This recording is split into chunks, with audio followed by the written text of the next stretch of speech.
From Tally to Cali, It's time to wake up. Wake up! Wake up! WarChant.com is your ultimate Seminole sports source. And this is Wake Up War Chant, presented by Zaxby's Now here's WarChant.com's Aslan Hajavandi and Corey Clark.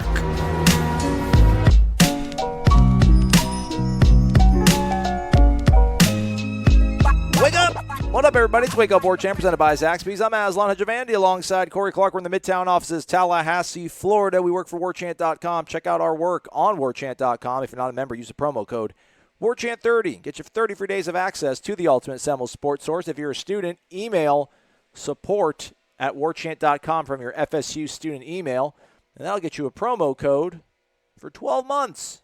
$12. Crazy. Unbelievable. Crazy. You're welcome, kids. You're welcome. You better take advantage of it. Also, take this opportunity to perhaps subscribe, rate, review the podcast, unsubscribe, and then resubscribe. Or, go ahead and leave a question on the Tribal Council for the Renegade Express going down Thursday. Or give us a call, 850-792-5730. We are, as always, presented to you by Zaxby's. I think I need to get some Zaxby's in me, man. That's why I'm maybe in a bit of a funk. By the way, shout out to Ghost Peppa N8. Tweeted at us, Corey, at Wake Up War Chant. Zaxby's house salad and sweet tea to wake up to Clemson week. Looks mighty delicious. He went with the grilled chicken. Good for him. That Texas toast, man. Always looks so good, man. So a shout out to Ghost Peppa N8. Again, Zaxby's, indescribably good. So you don't feel well, or you're just in a mind funk? No, I don't. Yeah, I don't feel well. I'm not. If I have a sore throat, I am just the worst. I'm quite resilient when it comes to life punching me in the face and whatnot. But man, you give me a sore throat, I am just a sissy. Yeah, I'm with you. I could be conquering Europe in just one, campaign away from having the whole continent under my belt. But if I had a sore throat going to that one, all of wouldn't feel good, would it? History would just totally turn sucking on lozenges. I have been, but I need to probably chill out on that. I just took down some multi-symptom stuff. Probably chug some NyQuil. What I really want to do is I want to knock this podcast out. I want to edit it.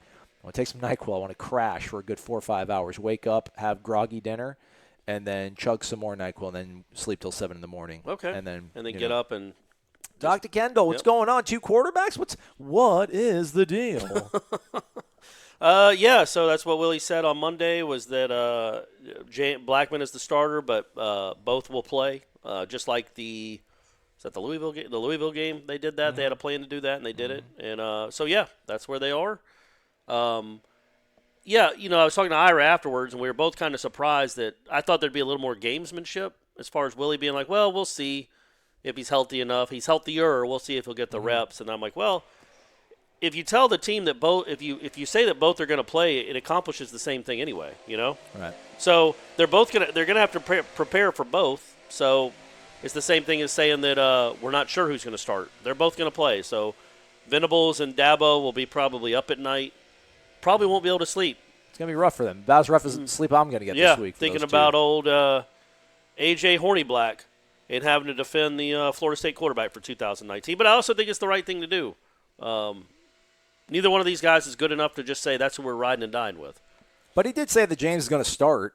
Mm-hmm. So, he did name a starter. But that's not a surprise, right? I think what I want to see is who starts the second half.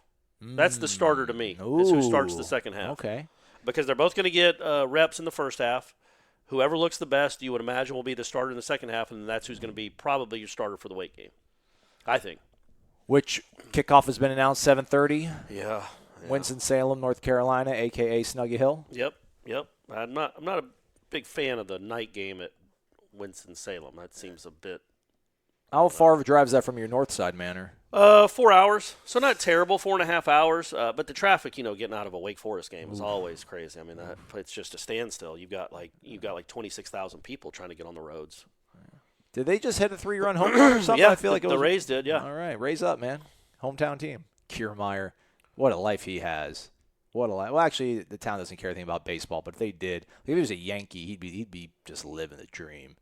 Women melted his very presence. Yeah, Kiermaier's good. I know he can run. Yeah. Fast guy. So that was the big story, I think, is that they're going to play the 2 quarterbacks. I think that's what they're going to do moving forward. I did ask about and I wasn't trying to. It wasn't like I was trying to get them to give away any strategy. I basically asked, like, well, how do you go about coaching that during the game. If one of them is having a better game than the other, do you go with the hot hand? And he's like, well, I'm not going to give away our secrets to Dabo. And I'm like, well, as long as you're making them prepare for both, I don't think – I just was wondering what his mindset was as a former quarterback. If the backup plays better than the starter in limited reps, how do you go about doling out the possessions from there on out? Because it can be a tricky thing with two quarterbacks, and he's never done it before. So I wonder if Kendall Briles has done it. We'll get to ask him later on today about that. Yeah, so if Blackman goes 3 and out, is it curtains for him?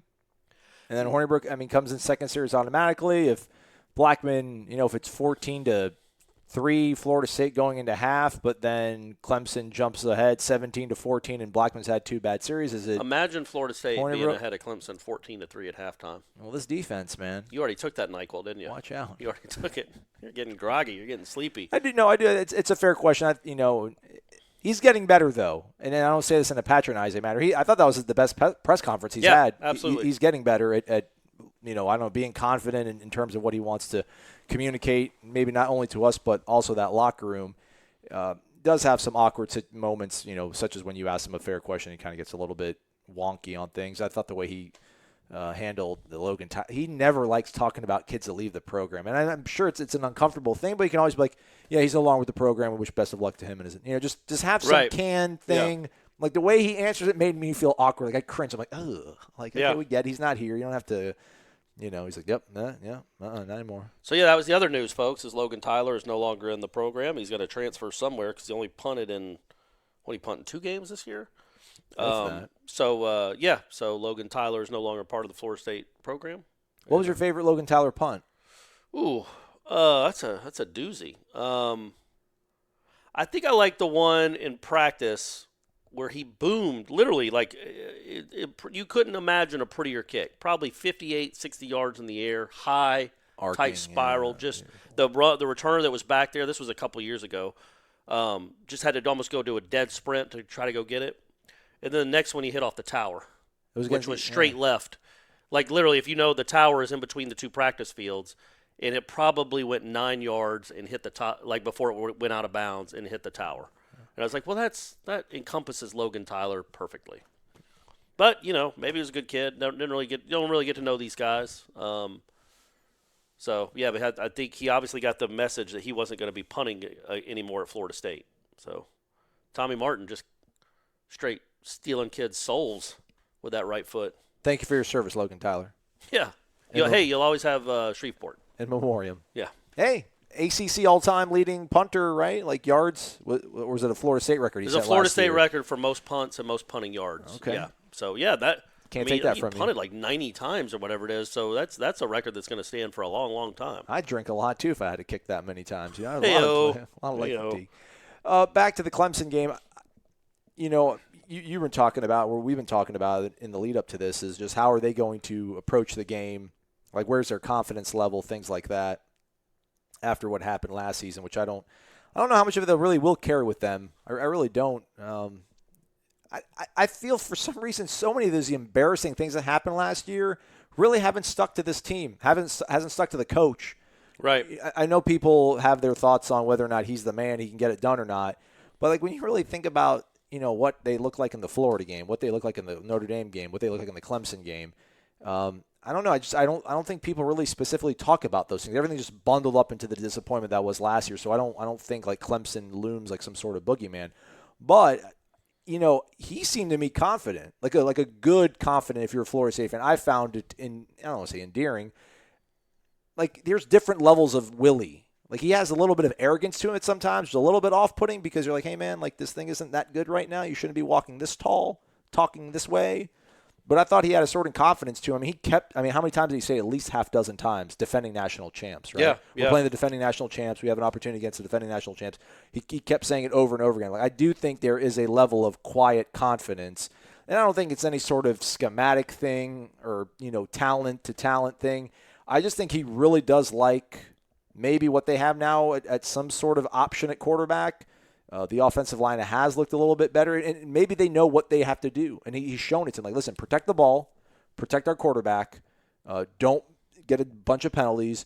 We can beat teams. Now, sure, the not teams this team. Not that team. But I do think there will be some carryover. I think they're going to go into that game confident, not the sort of awkward, weird confidence we saw in the Notre Dame game. I mean, they were dancing. They were egging on the crowd in the lead up to kickoff. Yeah, well, they had played NC State to like they only lost by 2 or 3 touchdowns the week before. So obviously you get buoyed by that. That corner was turned. Yeah. So no, and the thing with this game in particular is that Ira asked him a question about how the Florida State offensive line has struggled. So our quarterbacks have struggled so much against Clemson the last 4 years. They've been sacked, I think, an average of 4 or 5 times a game, and haven't had good games since the McGuire game. And he wasn't even really good. He just hit a couple big plays, but big play. They had another touchdown before that, and then he handed it off to Carlos, and there you go. That's a wrap. And so he asked about that and how the quarterback has struggled, and what do you do when you know they're going to blitz a lot or they have a great defensive line. He's like, well, we just got to block them.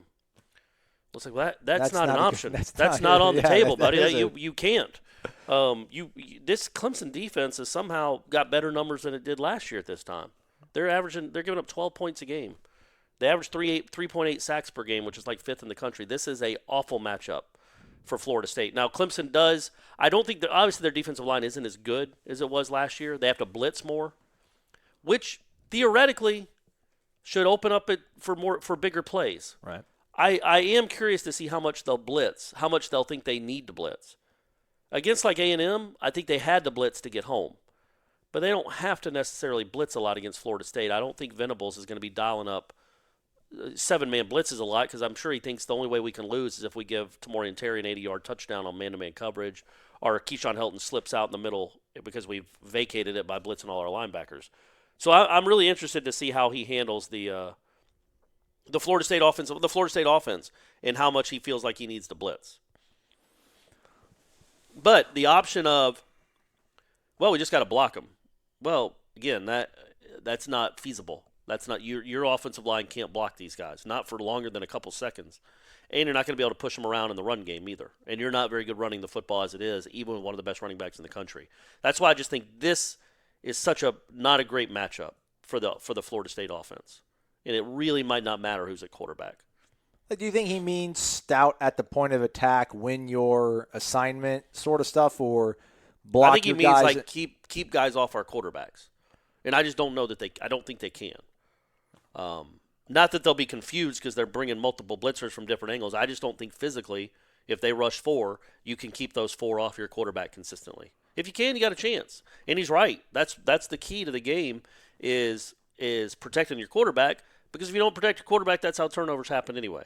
Right. So they've been really lucky, and they are lucky. Florida State's like 11th in the nation in turnover margin. Football. Right, but I would imagine all the other 10 teams in front of them in turnover margin probably aren't 3-2 and close to being like 1-4 or 5-0, brother. They could be 5-0. Yeah, that's what I'm saying. They could be 5-0 or they could be 1-4. Like that. The turnover margin, not turning it over in 3 straight games is great. But I don't know how, if you can just count on that moving forward that you're going to never turn the ball over. Do you think that, will they have to move away from what they've been doing? I don't think Kendall will tell us this, but, Willie also said that they need to make explosive plays, or maybe he was saying they need to limit explosive plays, but I think they obviously want to make some explosive plays themselves.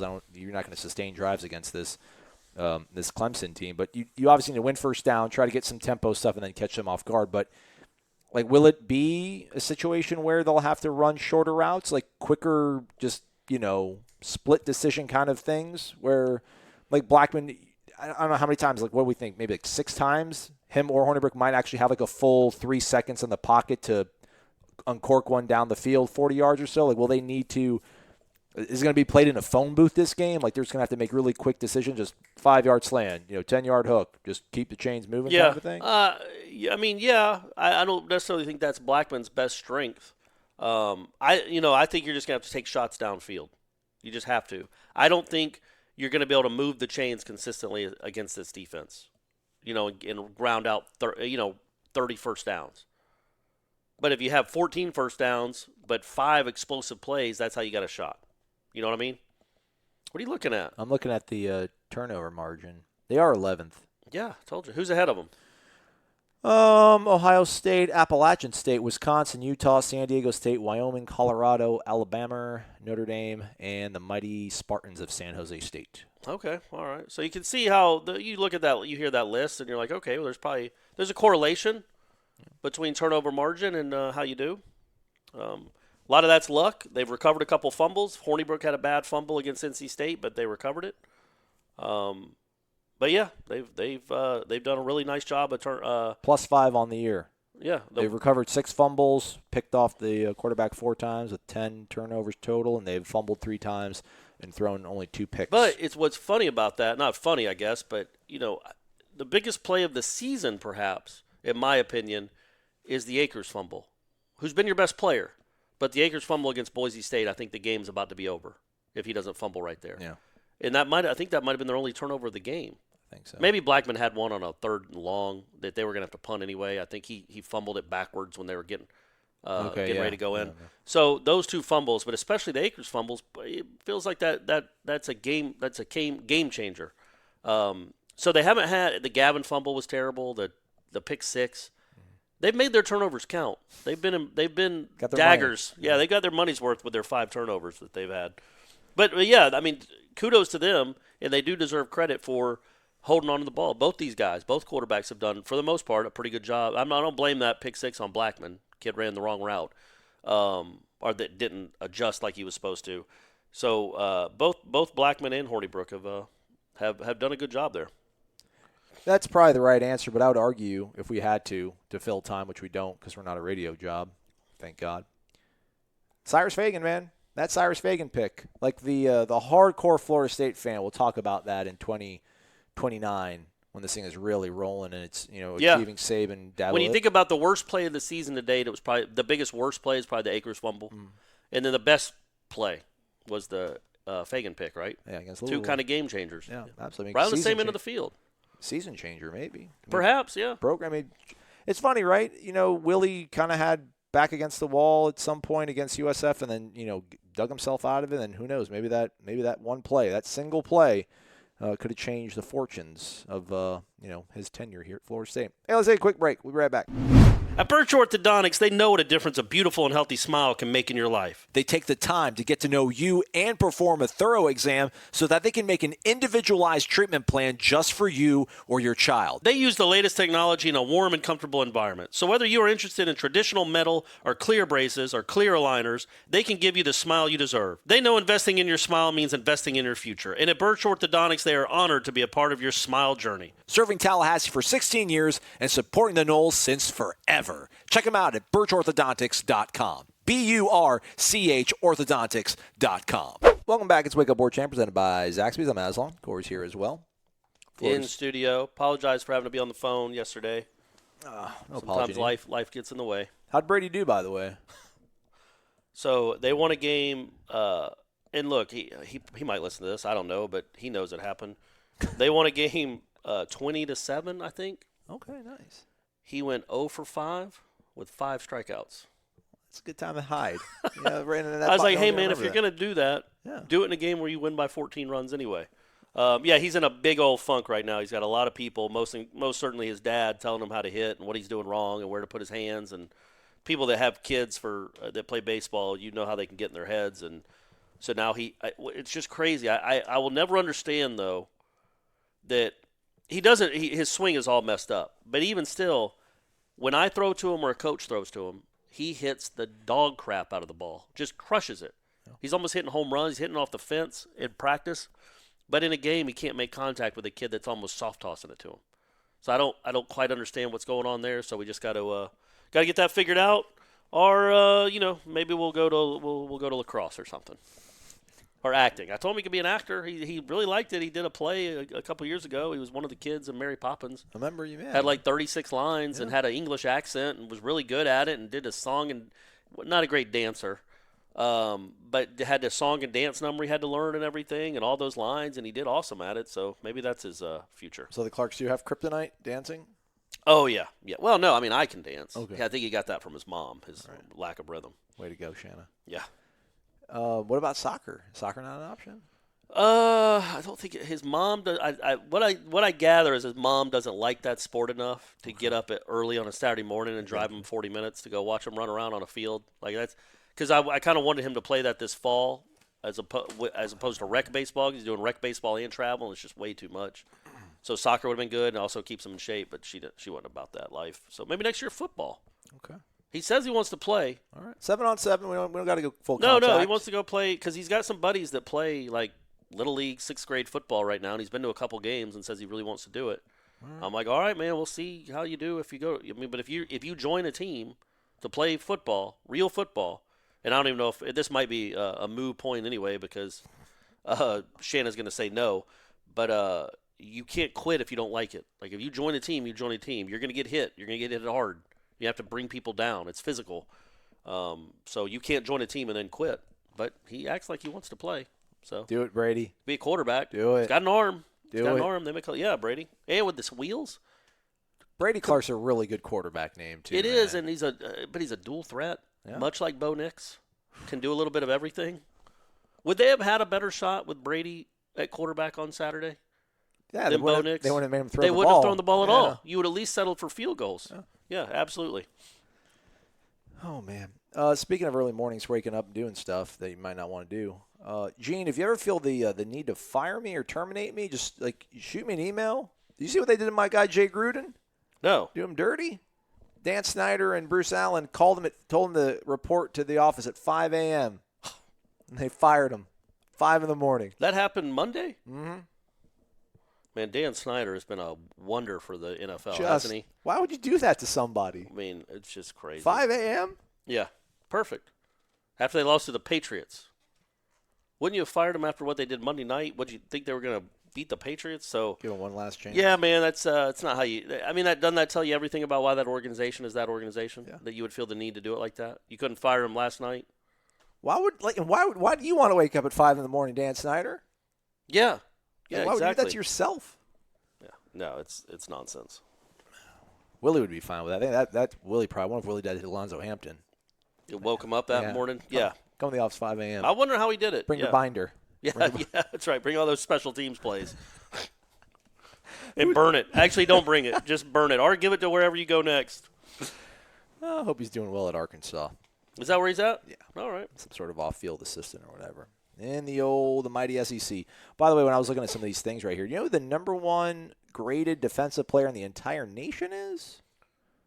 No. Our guy, man, Marvin Wilson, 91.3. He's number one. Derek Brown from Auburn is actually 91.1. So crazy. I don't even know. And the really weird thing is that if you look at each individual grade, well, actually, he's got him on pass rush by 2.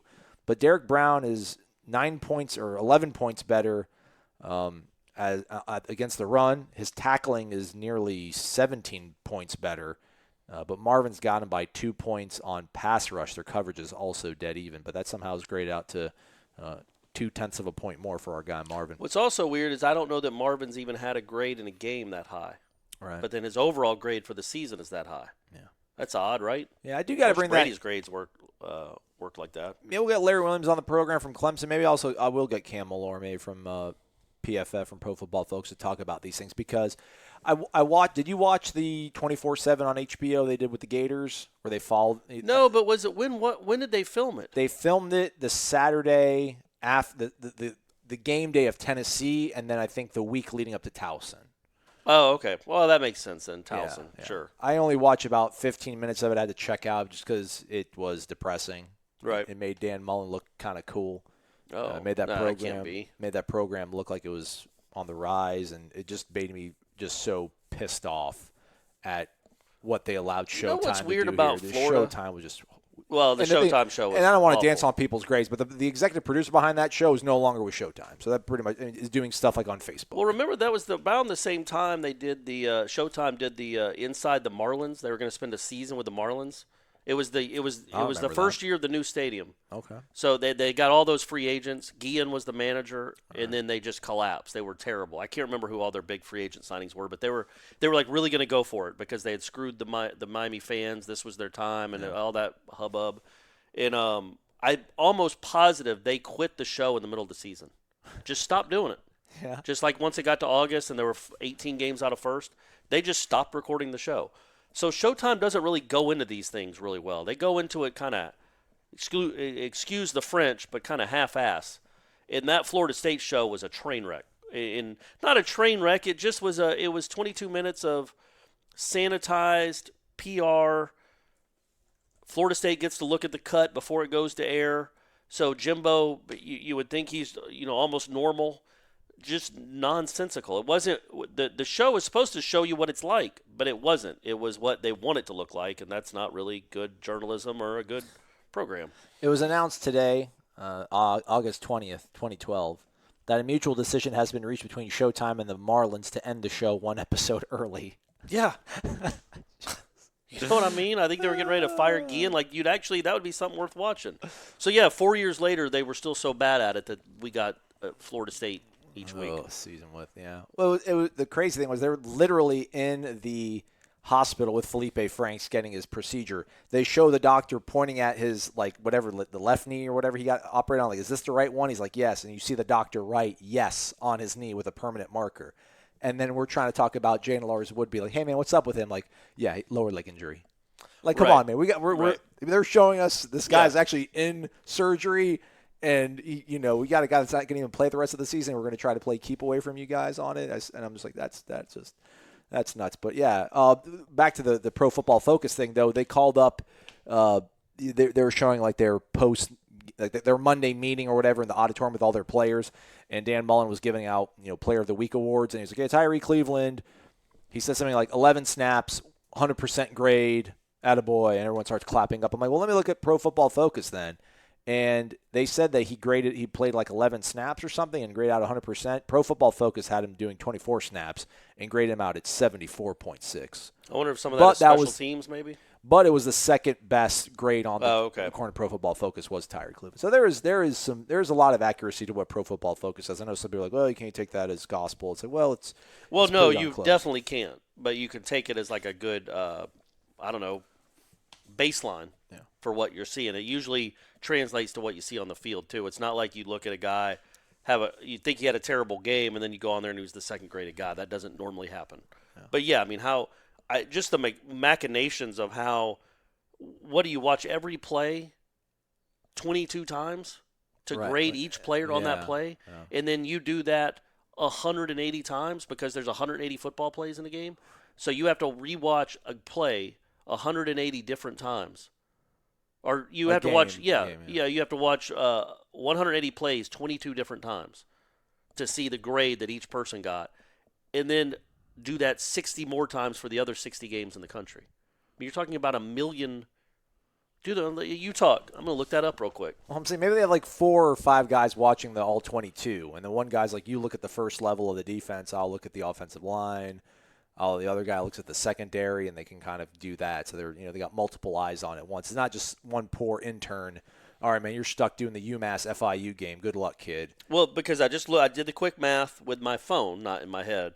So that would mean you're looking at the one game, the Florida State Virginia game, let's say, or the Florida State NC State game, 3,960 times you have to watch the game. Yeah, you have to watch those plays 3,960 times, and then times that by what are there 60 games in a college football weekend? Yeah, roughly. Maybe a little less than that. So 237,600 times you're having to rewind plays to watch them again. You're right. I guess that makes more sense. I should stop complaining about having to wake up early to go talk to coaches. Well, yeah. I mean, I can't. It's just remarkable, and it's all done by Sunday morning. Yeah. Sometimes a nooner will be up at late Saturday night. So yeah, maybe that's what they do. Is they got 5 guys that are you only replay it back twice instead of 22 times because you're not having to watch each play. You just maybe go frame by frame and see what's going. I don't know. It's weird, but they do usually do a pretty good job of getting it right, and they do a good job in the NFL too. So they know what they're doing. But it's I've always wondered how that works.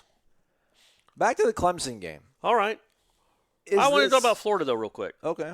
I only watched 15 minutes of it, man. I didn't watch all. No, not the show, the actual team. Like, why? Even when they've been down, and they've been down until last year for a good while, it still seemed like they were always good on defense. Yeah. Good to really good. They always had a good defensive coordinator. Yeah, Jeff Collins for a while. But they also got players. And their defense, It's going to sound a lot like what I'm saying about what I said about Georgia with their offensive line, but Florida's defense just looks different than Florida State's. I don't think they play. Aggression. It's like Right. they know what they're supposed to do. I kind of want to ask Willie that. He talks about the offense. But I'm not talking better. about this year. I'm talking about for Every year. since 13. Well, listen, man. Todd Grantham was a failed NFL coordinator, but had some pretty good stints, I think, at Georgia. But again, it was Muschamp, it was Grantham, it was the Jeff Grantham's Collins, there now. Who Jeff was in Collins is there? head football coach at Georgia Tech, and they're not doing all that well. But he's a really good defensive coach. I'm pretty sure that's a guy that Jimbo wanted at one point here, but it's neither here nor there. They've had good guys on the defensive And side. good players. Yeah, and they're recruiting. But Florida State's recruited well. All these guys on Florida State's team were recruited by that team too. For some reason, it seems like that those Florida guys just attack. There's nothing easy, really. They'll make some mistakes. I mean, the Auburn kid was open by 15 yards, and that should have been a walk-in touchdown. Yeah. But, man, they make it hard. And they just, they force turnovers a lot. And I know Florida State's done a better job this year, but they also dropped 9 picks in the last game. And it's not just a 1-year thing or a 2-year thing. It's almost like a decade thing. They're teeing off on Greinke. Raise up. Raise up. That's all. I've always wondered if that's just something that's like in the DNA that's not here. It's the coaches, man. That's the way we looked. When was the last time they Jeremy had a Pruitt. bad defense? Like 07, the Tebow Heisman year, because they were pretty bad that year. But since then, even when they've been awful, their defense hasn't been awful. It's always been their offense. I think it starts at the top with them. And when you have a guy like Jeff Collins, coordinating your defense, like he's a pretty intense, focused dude. Grantham looks like just an absolute bastard to be around. Well, he was at Georgia too. Yeah, those guys Crazy are not. person. Those guys are going to instill a sort of like a work ethic, an actual like a culture, if you will, I guess, of just listen. We're not gonna be passive. And then you got a guy like you look at Charles Kelly, just scanning the field with his eyes that gives you no confidence. It's kind of like, does he even know what he's looking at right now? Because I don't know what I'm looking at, but does he? Because he doesn't like he knows what he's looking at. I mean, I wonder if you do have to have just nightmare type people to be a defensive coordinator. Not nightmares, I guess that's too strong, but like just really, you don't, but just really aggressive, over the top, macho, screaming at guys all the time, losing their minds on the sidelines. I don't know how that translates, but as I went on my soapbox yesterday about Florida State's offensive line, while this defense is playing better, and this will be certainly a great test, where is that aggression? Where is that? Why does Florida, who recruits the same type of kids as you recruited those kids, they recruited your kids, why does their defense always look so different? And on the flip side, at least for a lot of the last decade, you could say, well, why does Florida's offense always look so bad? They're recruiting the same guys that Florida State is. Incompetence, coaching, first and foremost. Kurt Roper. But even McElwain had good defenses. Muschamp couldn't do anything offensively. He hired Charlie Weiss. But his defenses were always really aggressive. Even their 4-8 season, they weren't easy to score on. Yeah. You had to have a great throw from Jameis to Kenny Shaw, and then Kelvin Benjamin had to turn into Avatar for them to score on Florida that year, and that was one of the worst Florida teams of all time. They're just always aggressive and mean and nasty and make plays. On top of that, they make plays. They go have pick sixes, and they recover fumbles, and they cause fumbles, and they pick off passes. And why can't that happen here? And they've had different coordinators, so it's not like it's just Venables. But they've had really good coordinators. Yeah. Man. Muschamp has his failings as a head coach, still has a defensive guy, is really good. Jeff So that's Collins what you get, again. right? You have Charles Kelly and Harlan Barnett. And but you had good offenses for a lot of that time. Well, decent to good offenses. And Florida's offenses were a train wreck. So it's not like the grass is greener, but because their offense was awful. But, man, their defense just always feels different, looks different. But you know what? This ain't Wake Up Gators. Nobody cares about the Gators, so we'll quit talking about them. That game's not till after Thanksgiving, folks.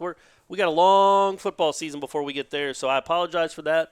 Just something that struck me when they were playing Auburn. And we've won 5 out of the last 6 against them. So Own those guys because their offense is so bad.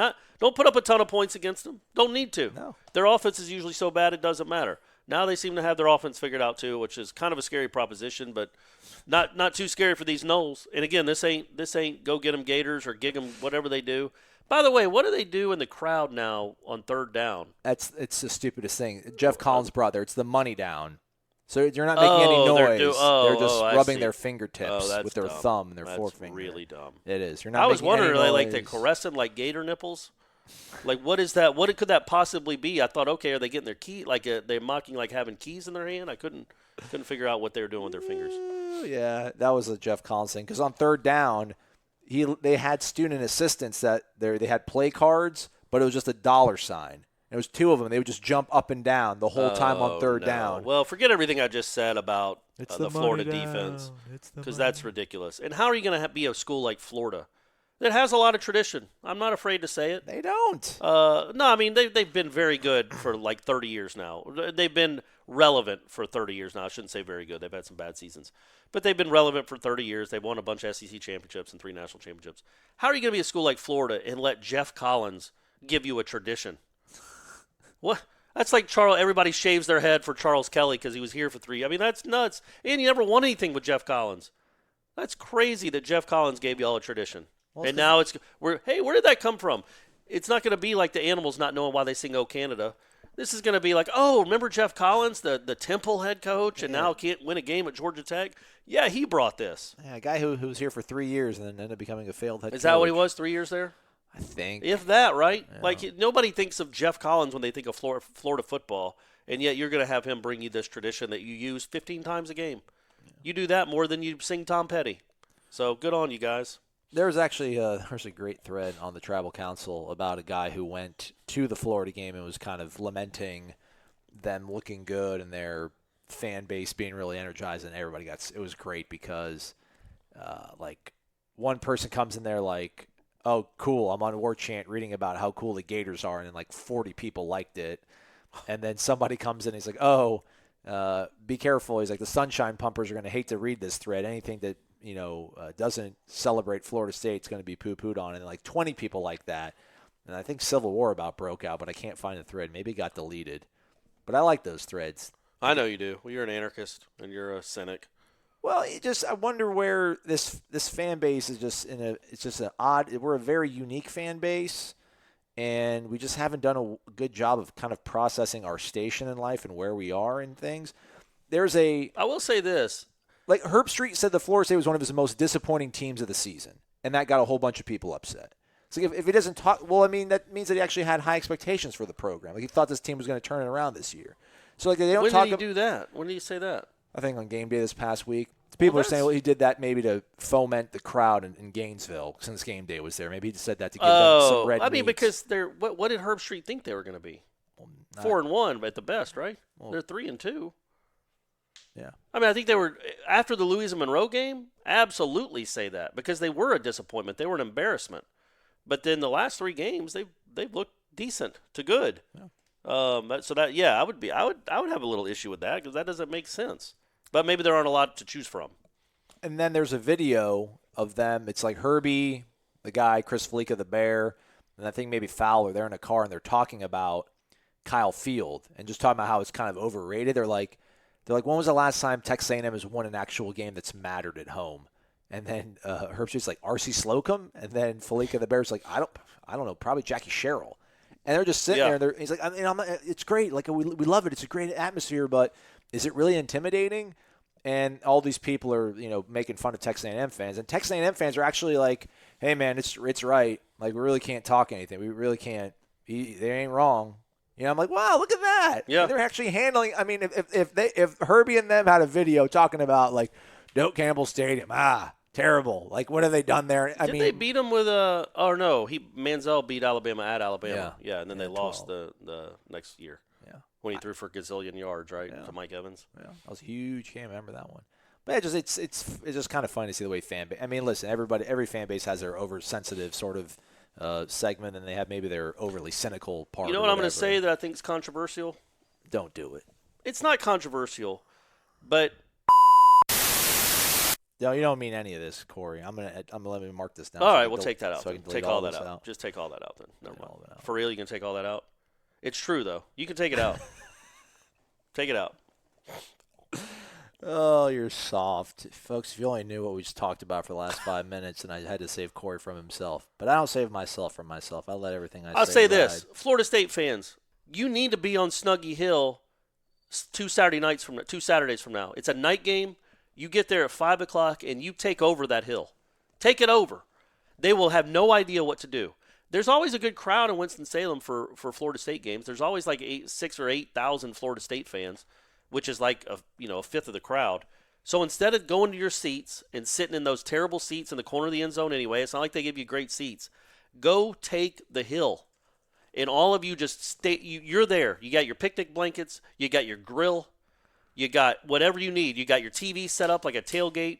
And you're there, and the Wake Forest fans that come with their kids, and they want to have their kids roll down the hill and play and act like it's watching a rec league baseball game. No, son. This is a big ACC game, and Florida State fans have commandeered your hill. So you're going to have to go sit in your seats because you don't want to be in this crowd. It's going to be like it's going to be like those Oakland Raider games, like whatever they call that thing, the pit or whatever. Yeah, or the hole, dog the pound. Yeah, it's the hole. black hole, and it's the dog pound in Cleveland. Yeah. That's going to be the Knoll Hill, and it's going to be raucous and wild. The grassy knoll? There you go, the grassy knoll with the knoll. There it is. That's perfect. Turn Snuggy Hill into the grassy knoll, and I want 2,000 Florida State fans on that hill packed, and it will completely freak out the Wake Forest team. Yeah, I'm not going to endorse that. They seem like a nice people. I don't want it. They can go sit in their they can go sit in the stands. Sorry. Oh, you want to come have a picnic with Timmy? Oh, little Timmy wants to roll the ball? Well, he can go do it outside the stadium in the parking lot because Snuggy Hill's been taken over. And we're not nice people. We're football fans.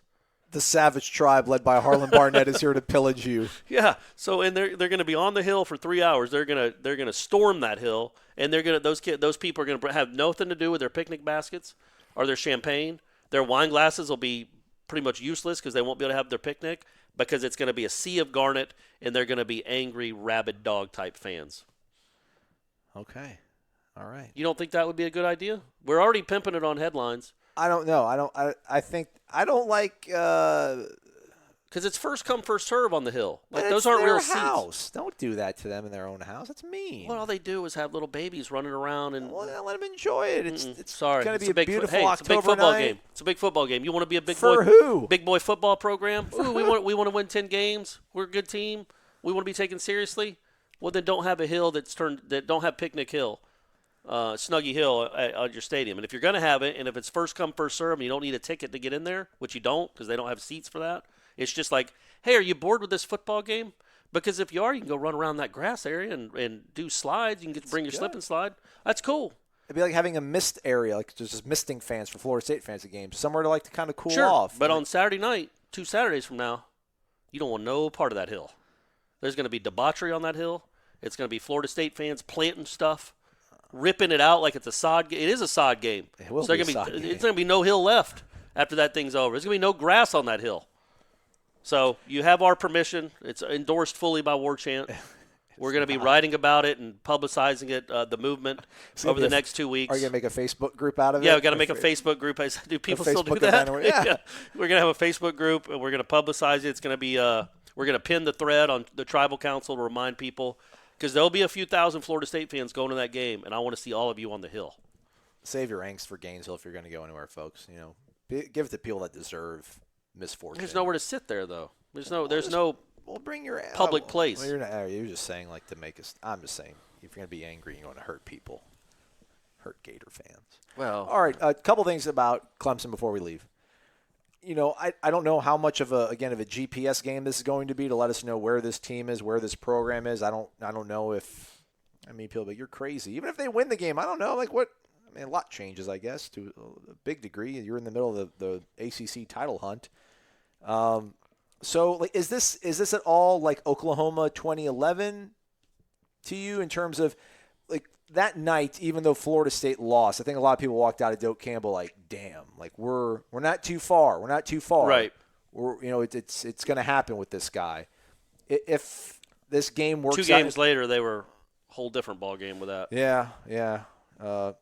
Just like, what are we doing? We're losing to Wake Forest still. Yeah, we got rid of the old man for you for this. Like,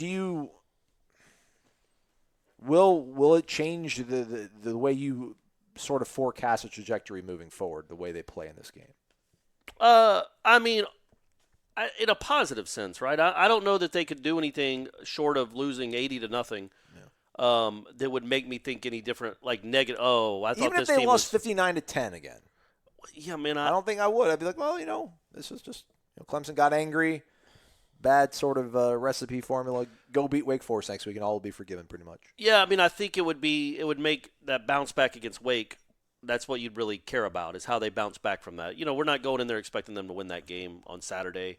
But if they don't compete, you don't want this stuff to keep bubbling up. The stuff that you're trying to get rid of the program. You keep talking about how these guys love each other, they play for each other. You're getting the selfishness out of the program. You're getting the competitive spirit back, the fight back. And then if you go up there and just get pummeled and don't compete, then, okay, you're halfway through the season, you're 3-3. Is this team strong enough to bounce back from that? And that's what you look forward to. But if they go up there and compete, play hard, play close, don't back down, don't shy away from the moment, and they're actually in a game in the second half or the fourth quarter, make Clemson work, then, yeah, I think moving forward you can get – not just for this season – but is it starting to click with these guys, period? Like, Clemson shouldn't be that – It has, though. It is starting to click with them. I think so, but again, they beat two teams that aren't very good and lost to the other good team. They played two good teams this year, and they lost to them both. They should have probably beaten both of them, but they lost to both of them. This team they should not even be in a game with, really. I mean, they're 25, 26-point underdogs. So if they're in the game, then, yeah, don't you think you start believing more? I guess my point is I think right now Florida State players believe that they're getting better. The program is on the rise. That's a big deal when you buy in and you believe. Yeah. Well, if they go up there and get pummeled, what happens to that belief? I don't think it'll derail anything. I really don't. Okay. Well, I'm really running more of like what the fans will kind of think and what they'll take away from it. Yeah, but we've proven that we don't. I'm not fans, but fans and media have proven that we don't make a bit of difference. Like nobody thought they were gonna.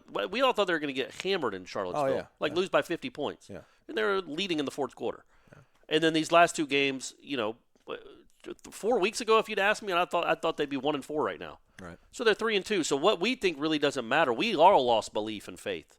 They still played hard and played their way out of it. But will they, if they get pummeled again by Clemson, will it be like, oh, man, I guess we're not as close?